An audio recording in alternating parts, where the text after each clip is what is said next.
पाटलांनी सुद्धा भेट दिलेली आहे आणि त्यांना शुभेच्छा दिलेल्या आहेत। नाही, आदरणीय जयश्रीताईंनी जो काय निर्णय घेतला असेल तो आमच्यासाठी धक्कादायक आहे आणि या बाबतीत मी त्यांच्याशी निश्चितपणे ह्यापूर्वीसुद्धा बोललेलो आहे, पुन्हा निश्चितपणे मी त्यांच्याशी बोलण्याचा प्रयत्न करेल। आणि स्वर्गीय मदन भाऊ किंवा आदरणीय जयश्रीताईंबाबतीत आम्हाला आदरच आहे, पण 2024च्या विधानसभेच्या निवडणुकीपासून त्या थोड्याशा दुखवलेल्या होत्या, नाराज होत्या। त्यात विधानसभेच्या निवडणुकीत काही भूमिका त्यांना घ्यावी लागली।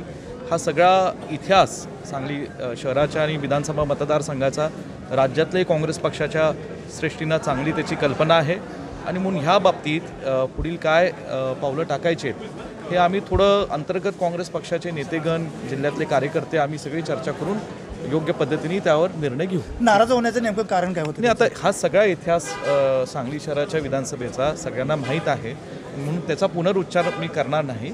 पण मी सांगितलं की त्या कुटुंबाबाबतीत आम्हाला आदरच आहे आणि त्यांच्याशी मी ह्यापूर्वीही बोललेलो आहे, बोलण्याचा प्रयत्न माझा सातत्याने राहील आणि जर तो निर्णय त्यांनी घेतला असेल तो आमच्यासाठी धक्कादायक आहे, परंतु त्यातनं काय मार्ग काढता येईल हा मी प्रयत्न करेन। विशाल पाटील सुद्धा येण्याची शक्यता असे चंद्रकांत पाटलांनी बोललात। विशाल पाटील थोड्या दिवसांनी मला काय कल्पना नाही।